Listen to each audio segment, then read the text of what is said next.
open, slit mane just like cut, one single cut. Okay,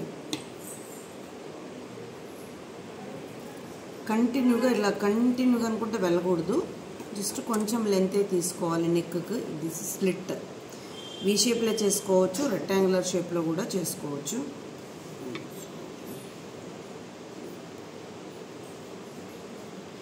ఇలా క్లాత్కి పెట్టేసి right side పెట్టి రాంగ్ సైడ్ నుంచి మనం స్టిచ్ చేస్తున్నాము తెలియడం కోసం. అదర్వైజ్ మీరు ఇది కట్ చేయకుండా కూడా వీ షేప్లో కుట్టిన తర్వాత కూడా కట్ చేసుకోవచ్చు, ఎలాగైనా చేసుకోవచ్చు.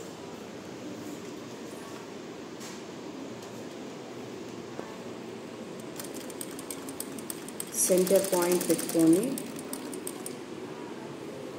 సెంటర్కి తీసుకొచ్చేసి నిడిల్ దించి మళ్ళీ బ్యాక్ వచ్చేసేయాలి. మీకు రాకపోతే వీ షేప్ వేసుకోండి, బిగినర్స్ అందరూ వేసుకొని మళ్ళీ చేసుకోండి.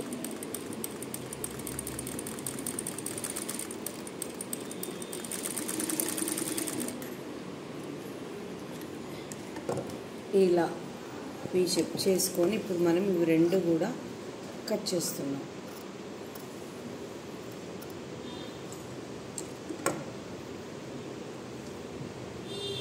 ఇది సింగిల్ ఫోల్డ్లో ఫినిష్ చేసేసుకోవాలి.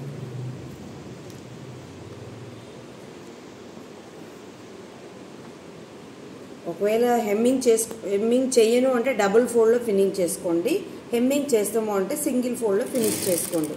ఎందుకంటే కొన్ని రెడీమేడ్ కొన్ని గార్మెంట్స్కి మనకు ఓపిక లేకనో లేదని అంటే మీరు డబుల్ ఫోల్డ్ చేసి హెమ్మింగ్ చేయకుండా కూడా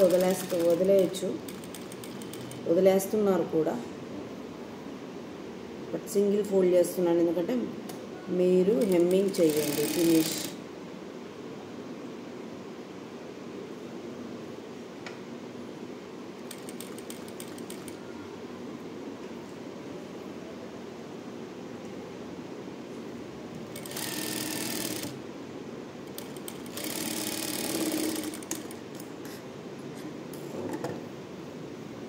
దీన్ని రివర్స్ తిప్పేసేయండి.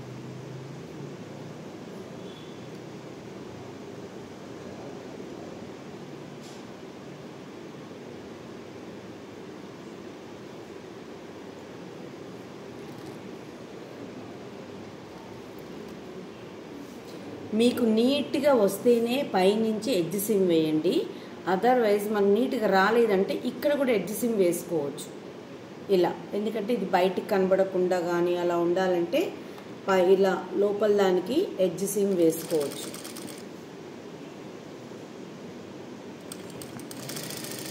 వేయకపోయినా కూడా పర్వాలేదు, బట్ వేస్తే ఇంకా బాగుంటుంది.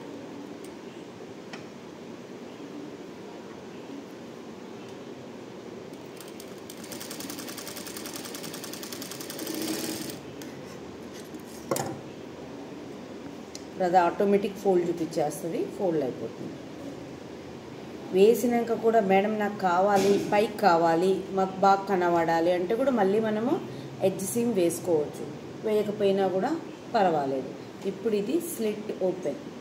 మనకి ఈ వి అనేది ఇంత సన్నగా కావాలంటే సన్నగా చేసుకోవచ్చు. మేడం నాకు ఇట్లా కాదు, నాకు ఇంత చిన్నగా కావాలి, ఓకే చేసుకోండి. చిన్న చేసుకుని వెడల్పు కావాలి, ఓకే చేసుకోండి.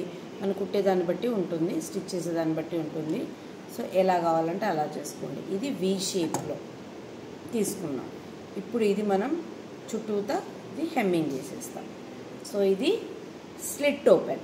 స్లిట్ ఓపెన్ ఇంతకన్నా పెద్దగా ఉండకూడదు. ఓకే.